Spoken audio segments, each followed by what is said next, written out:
Hello बच्चों, आज की इस वीडियो में हम लोग डिस्कस करेंगे about the phenols, that is about the preparation and the chemical properties of phenol.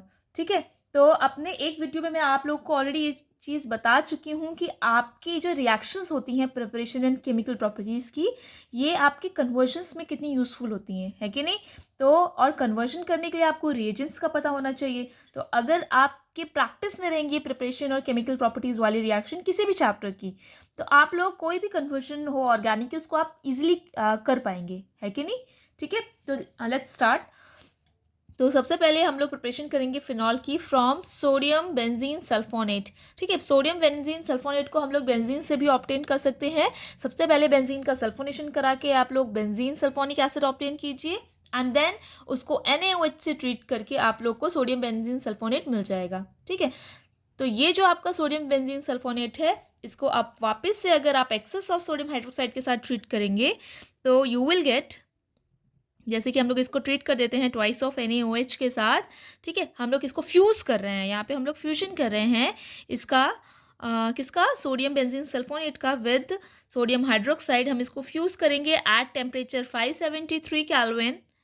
ठीक है, तो यहाँ से आपका जो बाय प्रोडक्ट में निकलेगा वो निकलेगा सोडियम Na2SO3, सोडियम सल्फाइड। ठीक है, एंड वाटर। एक तो ये निकलेगा, दूसरा क्या निकलेगा आपका, वाटर निकलेगा। ठीक है, एंड आपका जो मेजर प्रोडक्ट मिलेगा वो क्या मिलेगा आपको, यहाँ से आपका सोडियम फेनॉक्साइड मिलेगा, ये मिलेगा आपको, बीच में एक बाय प्रोडक्ट मिलेगा, सॉरी। ठीक है, तो जब आप सोडियम बेंजीन सल्फोनेट को आप ट्रीट करते हैं सोडियम हाइड्रोक्साइड के साथ, तो you will gate sodium phenoxide, जिसको क्या फर्दर ट्रीट करेंगे विद डाइल्यूट HCl।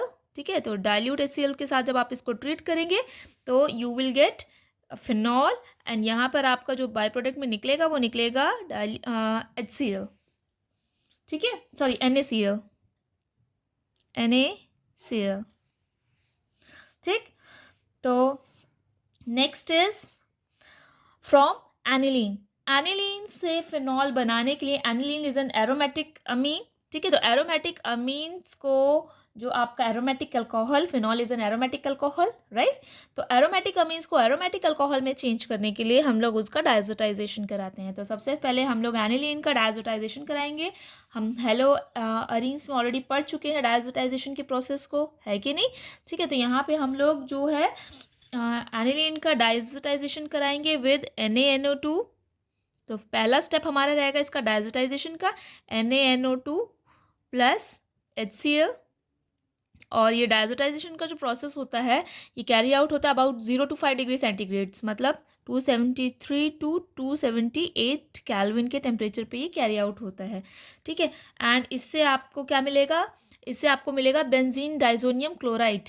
ठीक है, जिसको कि आप सेकेंड स्टेप में आप बेंजीन डाइजोनियम क्लोराइड जो डायजोटाइजेशन के थ्रू आपको ऑब्टेन हुआ है, आप उसको ट्रीट करेंगे with dilute H2SO4 along with heating, means आप एक तरीके के हाइड्रोलिसिस कराएंगे and you will get the phenol.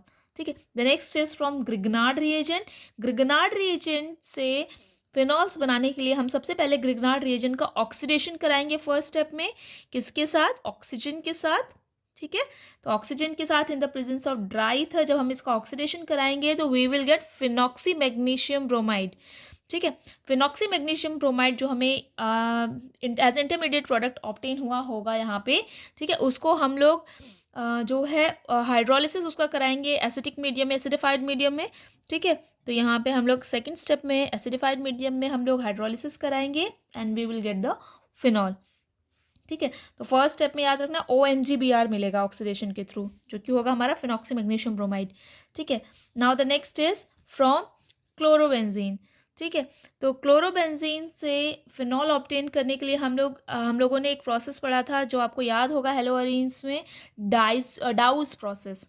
Douse process में क्या होता है, हम लोग जो हमारा क्लोरोबेंजीन होता है इसको हम ट्रीट करते हैं। फर्स्ट स्टेप में हम इसको ट्रीट करेंगे विद NaOH, है ना, at 623 kelvin and 320 atmospheric pressure पे। हम फर्स्ट स्टेप में क्लोरोबेंजीन को ट्रीट करेंगे विद NaOH। ठीक है, at 623 kelvin and 320 atmospheric pressure, जिसमें हमें मिलेगा सोडियम फिनॉक्साइड।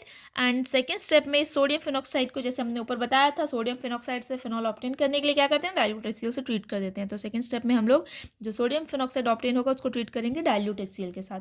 ठीक है, now the next is from sodium salicylate. Sodium salicylate से फिनॉल बनाने के लिए हम लोग क्या करते हैं, sodium salicylate is the sodium salt of salicylic acid. Salicylic acid is a carboxylic acid, aromatic carboxylic acid है कि नहीं। हम लोगों ने ICSE क्लास 10th में पढ़ा था कि आपका जो sodium source of carboxylic acids हैं उनमें से कार्बोक्सिलिक ग्रुप रिमूव करने के लिए हम लोग क्या करवाते हैं, डिकार्बोक्सिलेशन करवाते हैं, है कि नहीं। तो यहाँ पे हम लोग डिकार्बोक्सिलेशन करवाएंगे किसका, सोडियम सैलिसाइलेट का। सोडियम सैलिसाइलेट का डिकार्बोक्सिलेशन करवाने के लिए जो डिकार्बोक्सिलेटिंग एजेंट होता है हमारा, वो क्या होता है, आपका NaOH plus CaO, NaOH plus CaO followed by heating, है कि नहीं। तो इससे क्या निकलेगा, आपका Na2CO3 निकल जाएगा, आपको सोडियम फिनॉक्साइड मिलेगा, जिसको आप फर्दर डाइल्यूट HCl से ट्रीट कर देंगे इस केस में। ठीक है, तो फिलहाल आपको मैं एक शॉर्ट में बता रही हूँ कि आपका जो सोडियम सैलिसाइलेट है, which is a sodium salt of salicylic acid which is again a carboxylic acid, उससे फिनॉल में चेंज करने के लिए हम लोग क्या करवाते हैं, डिकार्बोक्सिलेशन करवाते हैं। ठीक है, now the next is chemical properties. तो यहाँ पे आपकी सारी फिनॉल की केमिकल प्रॉपर्टीज़ हैं। ठीक है, तो first is that how will you convert phenol to sodium phenoxide. दो तरीके से आप चेंज कर सकते हो, first by treating directly with sodium. ठीक है, इस रिएक्शन को हम लोग यूज़ करते हैं as a test for phenol to check the acidic nature of the phenol, है कि नहीं। ये रिएक्शन आपका प्रूव करता है that phenols are acidic in nature, क्योंकि जो एसिड्स होते हैं जब वो मेटल के साथ रिएक्ट करते हैं तो हाइड्रोजन गैस लिबरेट करते हैं। यहाँ पे देखिए फिनॉल को जब सोडियम मेटल के साथ ट्रीट कर रहे हैं तो आपका हाइड्रोजन गैस लिबरेट हो रहा है कि नहीं। Next is reaction with NaOH। जब आप फिनॉल का रिएक्शन करवाते हो सोडियम हाइड्रोक्साइड के साथ तो अगेन आपको मिलता है सोडियम फिनॉक्साइड और बाय प्रोडक्ट में निकलता है वाटर। ठीक है, again acid react with base to form salt which is, यहाँ पे सॉल्ट क्या बन रहा है आपका, सोडियम फिनॉक्साइड बन रहा है।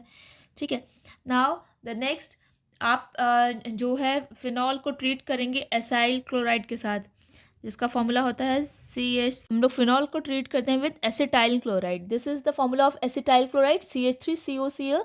तो इसके साथ जब हम फिनॉल को ट्रीट करते हैं तो आपका HCl निकल जाता है, यहाँ से H, यहाँ से Cl निकल गया, and you will gate OCO CH3 over है।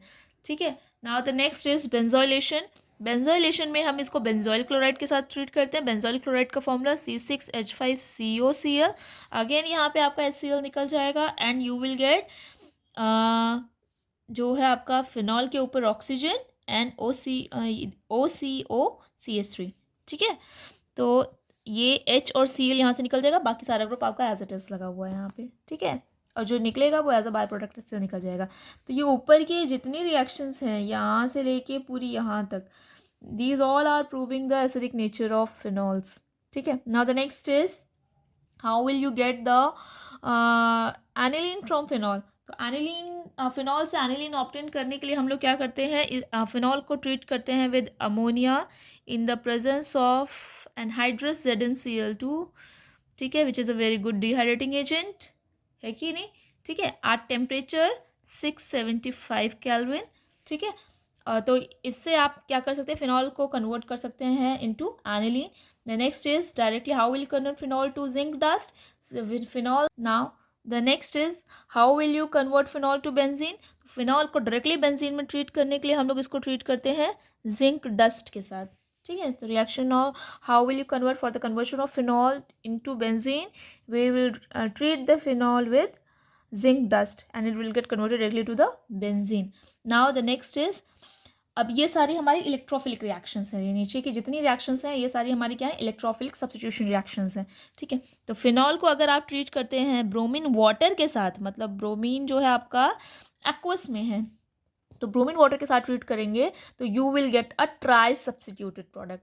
ठीक है, क्यों, क्योंकि आपका जो OH ग्रुप है, जब ये आपका फिनॉल जो है, ये फिनॉल में रेजोनेंस होता है तो आपका ये जो लोन पेयर्स हैं ऑक्सीजन के, they undergo the resonance and they increase the electron density over the ortho and para position, है कि नहीं। तो ऑर्थो और पैरा पोजिशन पे क्योंकि आपका due to resonance electron density ज़्यादा होती है, तो आपका जो इलेक्ट्रोफाइल अटैक करता है, इलेक्ट्रोफिलिक अटैक जो होता है वो सिंगल सब्सटीट्यूशन पे स्टॉप नहीं होता, इस वजह से आपको ट्राई सब्सटीट्यूटेड प्रोडक्ट मिलते हैं। एग्जाम में क्वेश्चन आता है कि आपका जो है जब आप फिनॉल को ब्रोमीन वाटर के साथ ट्रीट करते हैं तो आपको ट्राई सब्सटीट्यूटेड प्रोडक्ट क्यों ऑब्टेन होता है, तो क्यों ऑब्टेन होता है, क्योंकि आपका जो OH है, it is a ring activating group, ortho para पे इलेक्ट्रॉन डेंसिटीज़ को इंक्रीज़ कर देता है, जिसकी वजह से रिंग जो है वो सिंगल सब्सटीट्यूशन पे आपका जो रिएक्शन है वो रिंग का वो स्टॉप नहीं होता है, इस वजह से आपको ट्राई सब्सटीट्यूटेड प्रोडक्ट मिलता है, ठीक है। अब अगर आपको सिंगल सब्सटीट्यूटेड प्रोडक्ट चाहिए तो आप क्या करेंगे, तो हम क्या करते हैं कि यहाँ पे हम लोग सॉल्वेंट चेंज कर देते हैं, ब्रोमीन को हम ट्रीट करते हैं, फिनॉल को हम ट्रीट करते हैं with bromine in the presence of CH2 carbon disulphide, या फिर आप CCl4 लीजिए, मतलब कोई ऑर्गेनिक सॉल्वेंट लीजिए, वाटर मत लीजिए, ब्रोमीन वाटर, यहाँ पे हमने ऊपर ब्रोमीन वाटर लिया था तो ट्राई सब्सटीट्यूटेड प्रोडक्ट मिला था हमें। अब हम क्या करेंगे, एक ऑर्गेनिक सॉल्वेंट लेंगे, ठीक है, इससे हमें मोनो सब्सटीट्यूटेड प्रोडक्ट मिलेगा, ठीक है। Now when you treat phenol with nitrating agent, nitrating agents क्या होते हैं हमारे, conc H2SO4 plus conc HNO3, ठीक है। तो जब फिनॉल को ट्रीट करेंगे conc H2SO4 plus conc HNO3 के साथ, तो you will gate try nitrophenol, यहाँ पे हमें ट्राई ब्रोमोफिनॉल मिला था, यहाँ पे हमारा ट्राई नाइट्रोफिनॉल है, ठीक है। अगेन सिंगल सब्स्टिट्यूशन पे रिएक्शन स्टॉप होगा नहीं, तो you will get a trinitrophenol which is also known as picric acid. Picric acid इसको क्यों कहा जाता है, क्योंकि आपका जो अगर कोई इलेक्ट्रॉन विड्रॉइंग ग्रुप आपका फिनॉल की ऑर्थो या पैरा पोजीशन पे लगा है तो वो हमेशा फिनॉल की एसिडिक कैरेक्टर को इंक्रीज करता है, और यहाँ पर तो तीन इलेक्ट्रॉन विड्रॉइंग ग्रुप लगे हैं, है कि नहीं, nitro group is an electron withdrawing group. तो ये क्या करता है कि फिनॉल की जो एसिडिक स्ट्रेंथ है उसको एक नेक्स्ट लेवल पे लेके जाता है, बहुत ज़्यादा इंक्रीज कर देता है, तो उसका एसिडिक बिहेवियर बहुत ज़्यादा इंक्रीज कर देता है, तो वो किसकी तरह बिहेव करने लगता है, ऑलरेडी एसिडिक है, स्ट्रॉन्ग एसिड की तरह बिहेव करने लगता है। तो दैट्स वाई इस कंपाउंड को ट्राई सब्सटीट्यूटेड, मतलब 2,4,6 trinitrophenol is called as picric acid, ठीक है।